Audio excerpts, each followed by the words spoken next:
Hello, Kerri Carpenter. How are you? I'm good, Mina. How are you?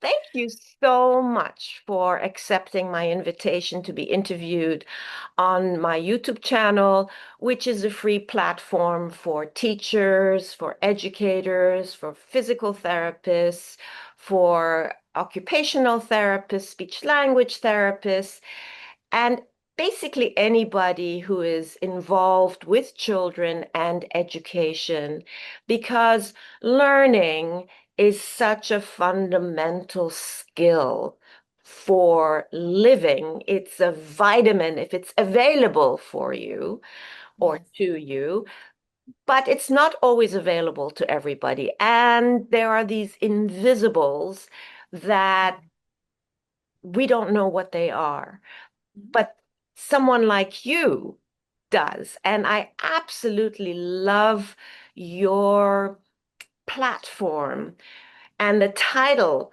of your clinic, which Mhm. is Joyful Connections. I mean, when I think of this term, it's like, okay, it could be a restaurant, it could be a dating service, it could be anything that really involves joy, but I wouldn't think that it's an OT clinic. But therein lies that special niche that I think you occupy and you promote as a holistic occupational therapist who specializes in sensory integration, in trauma-informed practice, in neurodiversity affirming um, OT, and parent coaching. Yes. That is so important because it's actually the law. For the Mhm. work that we do, it's the Yes. law that says we have to involve the parents, but Mhm. it's not always doable. It's a Yeah. highly sensitive area, how you Yes. approach the parents. We Yes. can get licenses, we have to have licenses to fly an airplane, to build a house, to teach, to be a doctor, but we don't need a license to be a parent. Mhm. Yes. Well, I'm Yeah. not advocating it, but I do think that we all need help. And that's Yes. what my platform is providing, so that we can all learn from each other and Mhm. realize that there are options, there are success stories, and anybody who wants to connect with one of the people that I interview, such as yourself, they can, and then move forward from there. I love So, that. yeah. So Thank you. having said that, you tell us a little bit about your clinic and this Mhm. idea of joyful connection, and maybe even explain why sensory integration is so, so, so critical as the Yes. invisibles operating in the background. Yeah. So, it's been about 25 years that I've been in the OT field. And so much has changed in the field and sensory integration and sensory processing and all these terms still evolving. Everything's, we're just learning a lot. But I think for me, my OT practice really shifted when I became a parent, when I became a mother. And I have two children who are both neurodivergent. And that really helped to shape how I saw my profession, right? And how I advocating for them when they were in preschool and being their mom and having that OT expertise Yeah. put me in a little bit of a different position when I was at the IEP table. And Oh, so yeah. um, I started to realize more and more that, the systems and policies that are in place are really tricky to navigate, even for someone who's, seasoned and has this experience working in that system. For parents, it feels a little bit isolating. You don't always feel like you're part of the team there, that you're Oh, kind of yeah. sitting there and you have a group of professionals who are going to tell you about your child. And so I just started to think more and more about my role as an occupational therapist Yeah. and what meaningful changes I wanted to make working with children and families, and what was the best way to do that, right? And so in my head, I thought, 30-minute sessions twice a week or 60-minute sessions, once a week. Absolutely. You can. be an agent of change. You can bring some therapeutic value. But so much more I felt was, influential was directly speaking with the parents and making sure that they felt heard and make sure that they felt honored as the experts in Yeah. their child. Yes. Um, and I think that that gets lost. Yeah. And I think oftentimes parents have a lot more power than they realize to Mhm. help guide their child's growth. And they are, reading the books and what's the right answer and how do I get my child to act the way that I want them to act or behave this way. And they're really hard on themselves, right? About I want to make sure I'm doing everything the right way. Um, and it can feel like, you miss out on getting to know your child and Yeah. the uniqueness, Yes. as particularly in the neurodivergent community. We're so focused on the areas that they need to work on, the weaknesses, right? And as a therapist, that's sort of how that's how you're trained. I'm going to do this Yes. assessment. I'm going to find the areas that I need Yes. to address and Yes. target in therapy. Yes. Absolutely important. Yes. And let's also look at the strengths Yes. and the sensory differences and make sure that we are really respecting the child's uniqueness Yes. as we are designing treatment intervention and the family's uniqueness, their culture, their values. Mm-hmm. So Mm-hmm. really just going from a more deficits based model to, of course, addressing those areas of need, but also balancing it with, okay, this is the context for the family, right? There's culture, there's values, there's things that are really important to this family and their daily routines. And what areas are they struggling with, that are barriers to them connecting with their child Yeah. and feeling like they're disconnected and every day is just trying to get through the daily routines, Yeah. trying to get through all the things, trying to help them make progress in school, Correct. whatever it is. It becomes more of a project than a relationship. And Correct. so I really wanted to, I found when my children were young that I really had to be intentional about just getting down on the floor and playing with them and connecting with them, as a mom, and pushing myself to not try to have that type A perfectionist of, like my kids should be doing XYZ or they should be doing it. It's like, they're not ready yet or they're going to do it There you in their go. own way. There you go. Yeah. Yeah. And so I think when I started to embrace that, it really changed how I communicated with families, parents and families and the children. Yes. And I think that just shaped my approach. I realized there were real gaps in how occupational therapy services were delivered, Yes. and that we're doing a lot of clinic-based work, which again, very valuable, absolutely, right? Yeah. Research Yeah. shows us sensory integration, these approaches work. And at the same time, we've got to bring in the family and really look at how they're, tell the family what you're seeing in their child and help them to understand, why is my child doing this, or what could be going on there? Just like you're saying, what's going on in the background? What are Yeah. those foundational skills that maybe they're struggling with, and how can we support them? Correct. I Correct. feel like that was a long-winded answer to your question. It But was, did I answer your it question? was, your answer was a complete answer, not long-winded at all. And Okay. it brought up several things that I think we need to clarify for the parents. One of Mm, them is sensory integration. What is sensory integration? And then you also mentioned a term that is sensory processing, as yes. if these two are separate but related. And so maybe you could Yes. speak to that because I think that's a key issue that It is. we don't know about. Most of us don't know about this.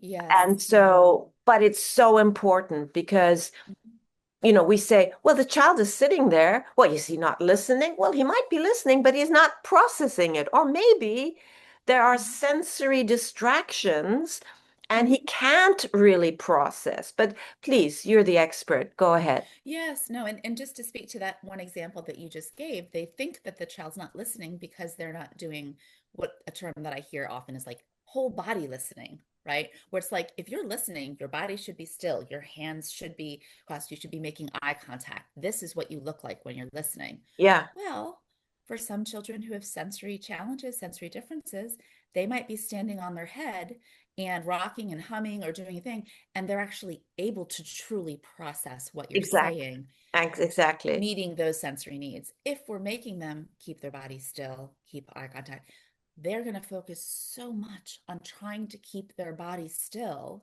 Yes, and do all of these things that you're asking them to do with their body and their face that they're going to lose your message and they're not going to, take in what you're saying.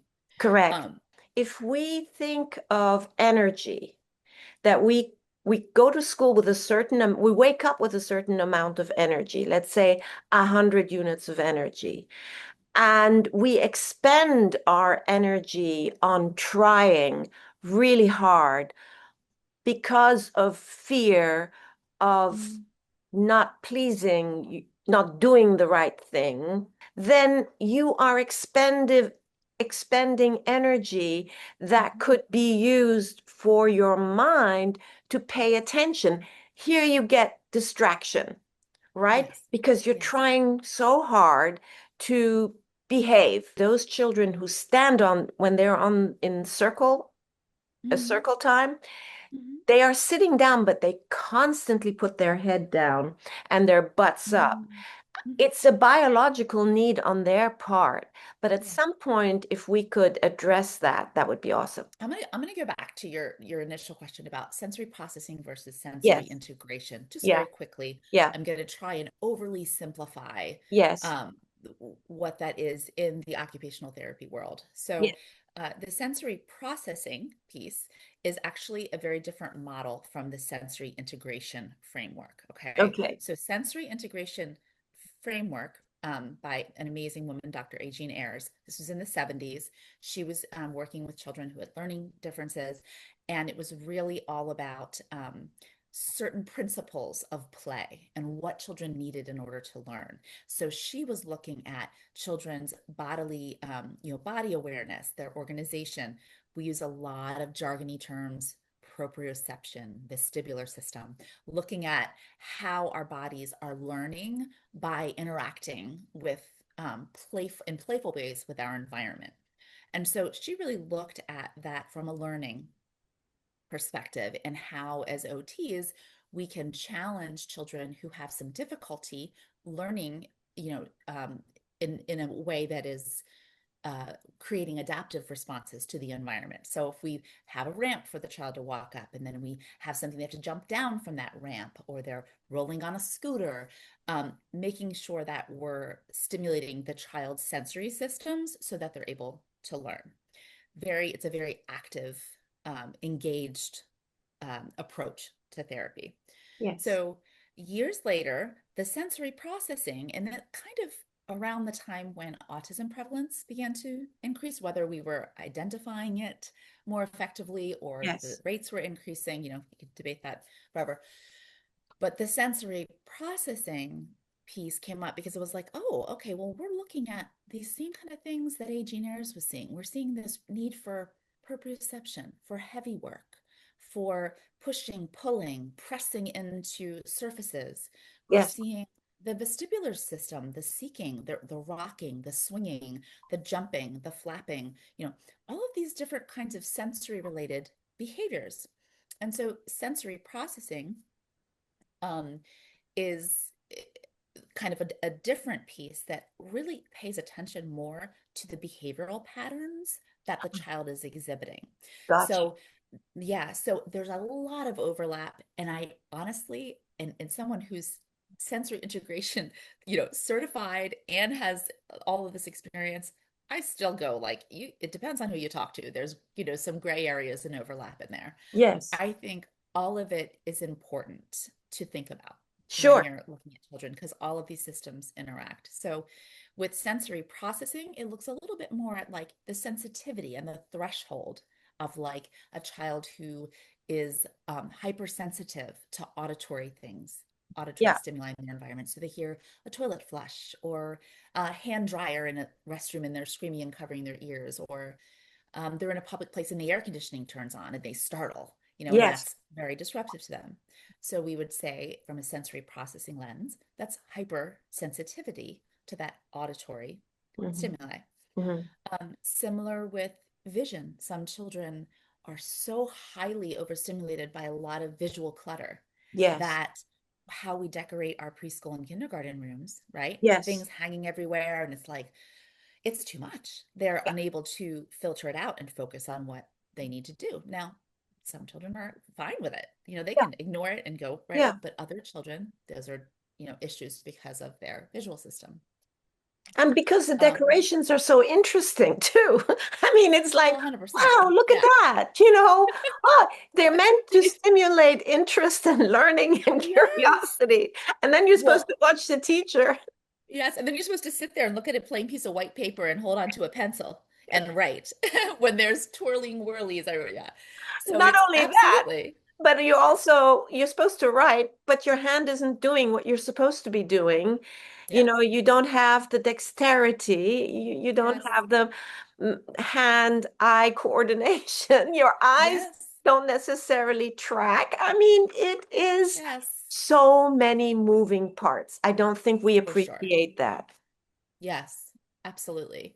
And so the sensory processing, kind of what grew out of that was a lot of these more passive kind of OT interventions that you hear a little bit more about in the mainstream, which is like tactile fidgets and weighted vests and weighted blankets and um, similar kinds of things, putting, therapy band or bungee cords around things so kids can press their feet. And so a lot of those sort of I call them passive because it's something that like the adult will typically introduce and say like, okay, we're going to set this up so that it can be used by the child. But Mhm. it's not really engaging the child in an active sensory integration session where What do you're you mean by actually that? the sensory integration session is when you are providing a direct treatment with the child. It's adult and child playing together. Oh, The adult, yeah, and they work together to create activities, hmm. moving things. The equipment includes like swings, mats, trampolines, ball pits, um, any different kinds of things, a bunch of different balls, climbing, obstacle courses. But in the context of the session, the child and the therapist are planning where to move these things and how to place them. And so the Mm, child is learning through their senses about their body awareness, mhm, their body scheme, how they can navigate obstacles, how they can create obstacles. mhm, They're mhm, learning about balance and position changes. mhm. Um, and these sort of integrations that occur help to prepare us to learn. Right. So, interesting example. I think this is very interesting. I read a study once, and I wish I had the information on it handy, but I don't. But I remember reading about children between the ages of 5 and 6 are typically learning how to draw an oblique line, right? A diagonal line. Mhm. Okay, so typically, a toddler will, oh, everything's straight lines, like they're doing an X or they'll make a square, right? Mhm. And then around 5, 6, they start to recognize, oh, this is not a perfectly vertical line, it's oblique. Prior to that, developmentally, that doesn't register in Oh their my visual system. goodness. Yeah. So one of the therapeutic, one of the things I was reading is the therapeutic strategy was like the slide, using a slide. When kids go down Hmm. the slide, when kids walk up and down a hill, when they go up a ramp, this is actually teaching them about oblique surfaces through their Mm. senses. Does that make Mm. sense? So you're sort of like their body is learning it. And it's like, oh, Yes. when I step off a curb, I step right down. That goes straight down. When Yes. I walk down a ramp, I feel that. And so you're Yes. like internalizing the experience of an oblique line. You're internalizing the experience of what you see the slide, you get on top, and you feel how you go down. And so it's like, okay, so going down a slide is sort of teaching a child how to create the letter X Well, not or only the letter that, N, or Kerri, like, yeah, Kerri, I work with very young children because there's greatest hope with working yes, starting young with the yes, children. And the expectation in pre-K when they are 3, 4, 5 is to write a K, mm, is to mm, write an N, is to write an A. and not only that, but then lowercase. Yeah, Write a lowercase a and that's e, all those curvilinear ones. yeah, yeah. And some of the kids are able to do it, Hmm. which Some of makes them are. me really appreciate their skill, Yes. especially if you say that developmentally, it's not really online yet. And I think also some of the kids are able to do it, and you don't know how much it's become what we call like a splinter skill, which is like if someone been sitting with them since they picked up a crayon and been writing their name with them, and they've sort of learned that motor plan. Um, Uh-huh. and it also depends on what school you're in, what educational culture you're in, because I know that Yeah. like there's the Waldorf school that's near me. Their ideas about handwriting and form drawing is that that should happen around second grade, which is much more developmentally appropriate. So prior to that, Play, there's a play, big play, play, table. play. Yes, a big table with butcher paper and a bunch of black different size crayons that are like squares, and Yeah. they get to grip them in different ways, and they're just playing. And Yes. they, if they're ready to do form drawing, they can draw forms. But then when they're in second grade and they're taught handwriting, it's a day. They learn the alphabet because they've been reading, right? They've been seeing these letters. And then it's like, okay, now you are so ready to do this skill. It's not Mm. stressful, right? There's no Ah, stress in that because you have all of those form drawing and all of the fine motor and the body awareness and the visual spatial awareness. You're ready. You put a pencil in their hand, say, this is the alphabet. Go ahead and write it.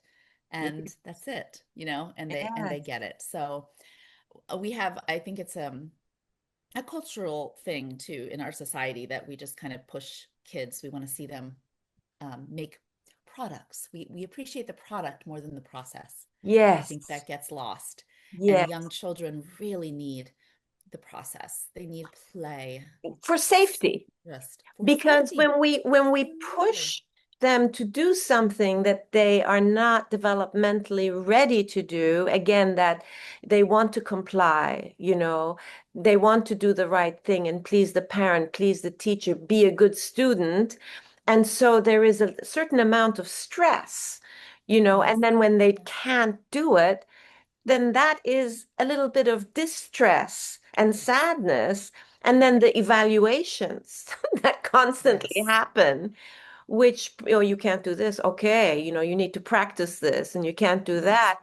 What message are we sending the kids? You're not good enough, Yes. right? You're not Yes. good enough because of our expectations Mhm. that you are not physiologically ready yet. Yes. And that's just talking about typically developing children. Yeah. So you throw in a little sensory processing challenges, neurodivergence, and that message is compounded because they see their peers Yeah. having some success with Yes. tasks and behaviors that they have a very hard time with, whether it's standing in line and keeping your body still to stand in Yeah. line, or transitioning from one room to another, Yes. or they see their friends doing it and it's like they're shamed because they just aren't ready to keep their bodies still yet. Yes. They're just Yeah. not there yet, and so um, it's difficult because we've set some gold standards for what children You're right. Right. should be doing or Should how be they doing. should be Should be doing. legally And we use behaving. euphemisms, good choices, and now we're trying not to use bad choices. We Hmm. use green choice as opposed to red choice, and everybody Yes. knows red choice is the same as poor choices or bad choices. Yeah. But Yeah. so you're bringing up something so important that I hear all the time in the halls of schools, which is stand in line, don't move. And to a certain extent, that's the expectation on the teacher from the administration as far Yes. as class management is concerned, right? It's a Hmm. reflection on the teacher, how well Yes. she's able to do that. Hmm. And then the teacher, which is one of the reasons I have these interviews with experts, is the teacher, especially nowadays where funding has been cut experts such as OTs and occupational therapists and physical therapists and speech language providers aren't even available to serve the children who are legally mandated to receive these services.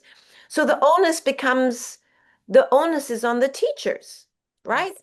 But they don't Yeah. know how to handle this. So how do you Yeah. look at a child uh, who is unable to stand in line, who is not able to transition? How do you look at this child with curiosity and Yes. then figure out, okay, how can I support this child? Yeah, I think that's exactly what you just said is the answer, is to look at them with curiosity. I Mhm. think we need more of that first, right? Yeah, Because I think when you think of this, uh, definition of behavior, there's just a negative connotation there with behaving, right?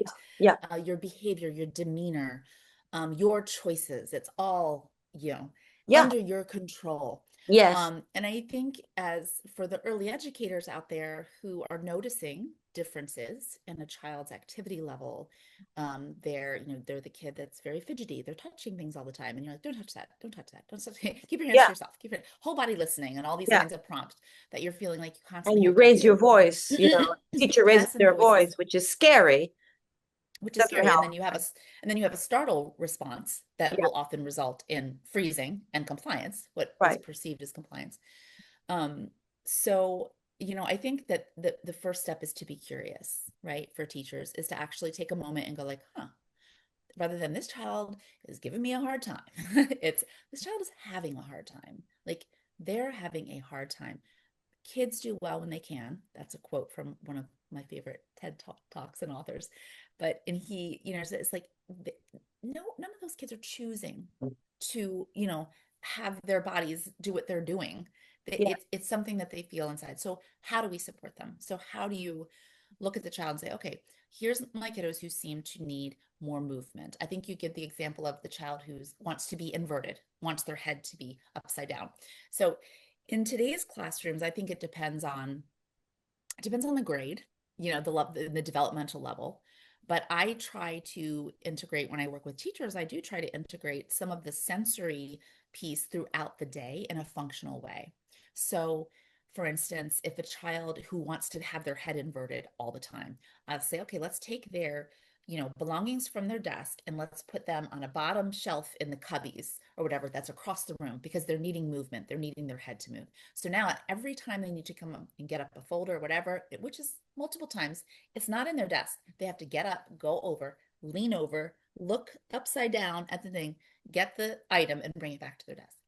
And so this is a natural way of kind of integrating this. mm, Um, Another way is I know they do a lot of, I think teachers will call them like brain breaks or, they'll put on like a YouTube video, like a go noodle or something mhm, like that. mhm. Which, again, it's great for most kids. That's great. It helps get that movement that they need because all children need to move. Yeah, Um, for a child, though, that has poor what we call proprioception, which is like body body awareness, awareness. Yeah, right? And poor vestibular organization, movement, and bilateral, like both sides of their body. Maybe they're not ready yet to be doing asymmetrical movements and things like this. When they watch the Go Noodle and they see their friends following along with the choreography, yes, they're like, oh, I'm just going to jump up and down, yes, right? And maybe they're jumping so forcefully, or maybe they're running because the music is getting them excited. What happens then, right? yes, Again, they are reprimanded or corrected or whatever yes, for that behavior because it's expected that they should organize their bodies and themselves, attend to this, choreographed thing and perform yeah, with their peers. They don't have that ability, but they sure have the ability to move and they need it. yeah, So it's like, okay, well, then let's give an option where they can, have put two cones in the corner of the room if they want to run in between the cones, or if they want to carry a weighted ball and transition it, in a basket and push the basket across the floor, or right. trying to be flexible in the school environment, in the academic environment, Yeah, that when you're curious about a child, like what you're describing, you first start with curiosity. Okay, this child's having a hard time, but they need to move. How can I integrate movement in a way that is more simple and repetitive, and maybe get some of that heavy work as well? So you're Yeah, putting, get a laundry basket, fill it with books, and push it across the floor 10 times. Whatever it is that feels good to them in their body yeah, and is giving them what they need. And that just right challenge, right? As right, opposed to what's too much of a challenge, which is a whole song with choreography to it. right, Too right. much of a motor brain Getting challenge. getting back to children standing in line because I see a lot of Yes. challenges there. Yeah. And let's remember that teachers, they have 30 students, and let's keep it at the preschool level because that helps me. Just being honest, Yes. That's true. preschool Yeah. That makes level. sense.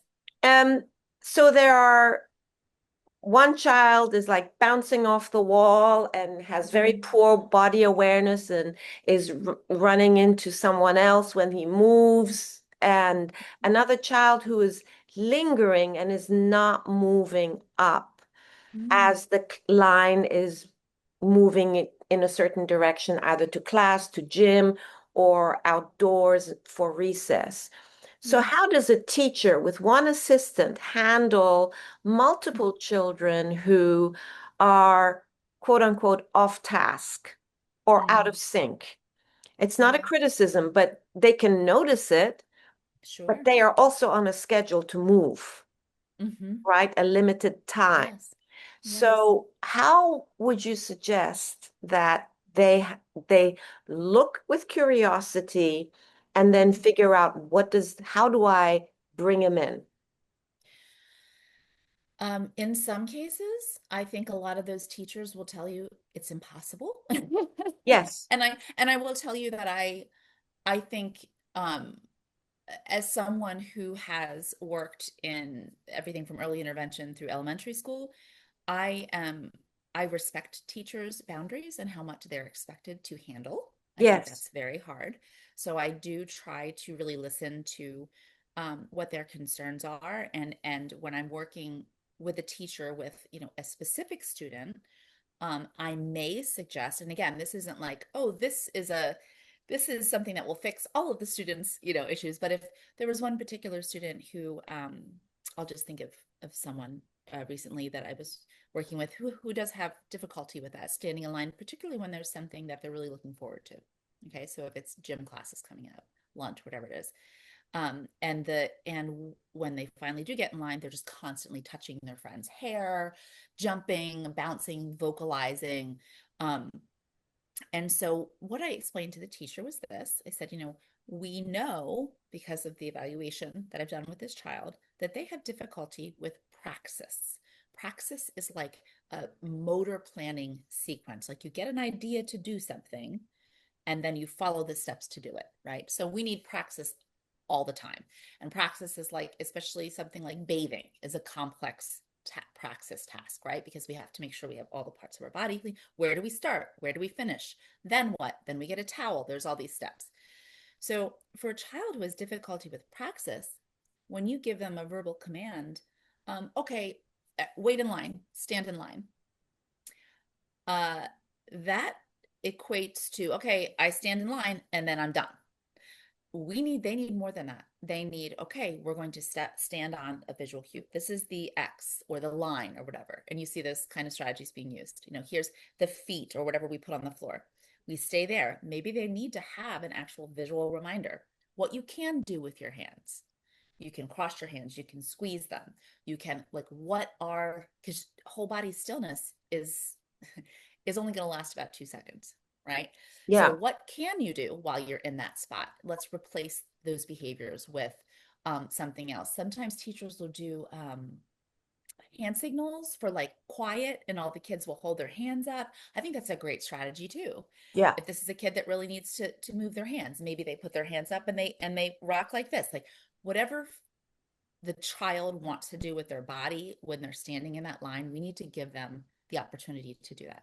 yeah, um, Transition objects that are don't become projectiles, right? Um, Wearing I know there's like different backpacks that they have now that are animals, and then you can put bags of rice or canned goods in there. So there's some weight on them. And that Yeah. can help to be a little calming and regulating during the transition. Then you take it off, when they get there. Um, but I think the important piece is to maintain the curiosity and to try different things because I always say, there's no cookbook to children. It's not like all of these behavior books and things. There's a lot of great reading out there with a lot of good information. Yeah. But I cannot tell you how many parents I've worked with that are like, we've tried all these things, we've read all these books, and they really have. And Yeah. and teachers as well. Teachers Yeah. know all these behavior Yeah. Yeah. strategies and things. Yeah. Um, and they tried all of these things. They're doing all of these things. And I'm like, okay, let's sit back and just watch. And let's see what the Mm-hmm. child's behavior is telling us that they Mm-hmm. need. Mm-hmm. And then let's try some things. And then we say, oh, that really seemed to help. Or no, it Mm-hmm. didn't. Mm-hmm. And I think and I don't know again if that's a cultural thing too, where it's like, we want the solution. We want the quick Yeah. fix. Give me, Exactly. give me the weighted vest. And I'm like, okay, Exactly.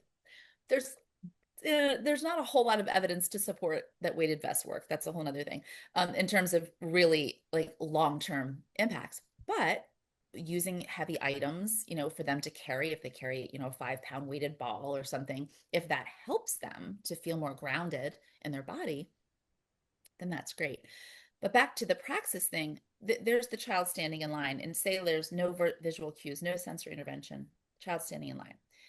What does it take in terms of praxis to stand in a line? You have to be thinking, I see the person in front of me. I see how far away. I have to keep an appropriate distance from that person. I don't want to get too close. Okay, wait, now they're moving forward. Now I can move up one step, but not two steps because I don't want to bump into them.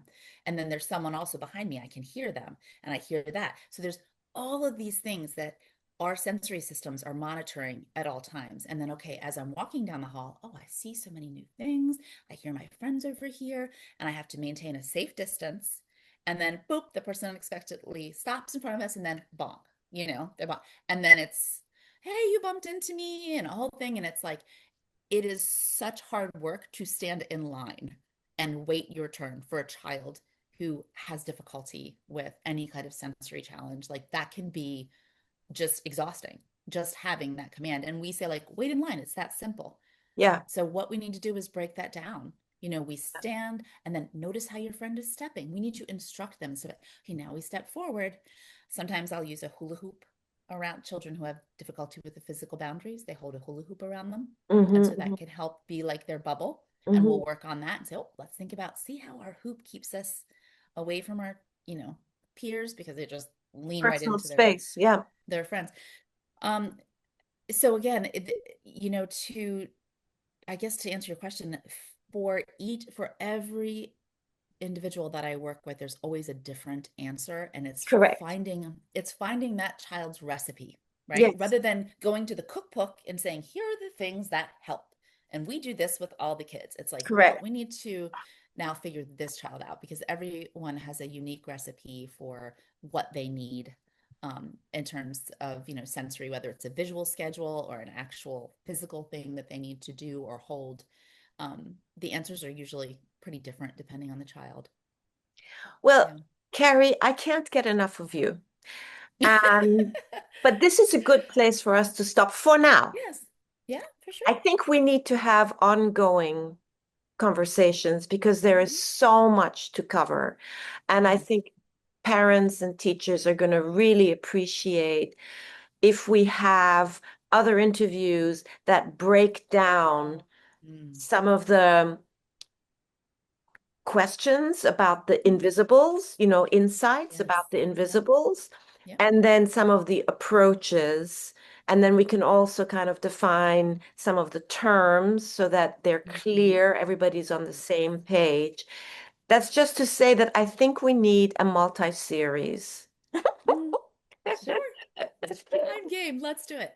I'm just going to thank you from the bottom of my heart, and we Thank you, will Mina. work in the background to come up Yes. with more interviews. Yes, and I'd love to hear from parents and teachers out there. What are their questions? I think that would Perfect. be really great if we had, if people who are out there listening, what are your questions? Give us some real life, struggles and scenarios. I love to kind of problem solve or engage with, everyone and hear about what's happening on the ground. I think it's great to help in that way. Yes.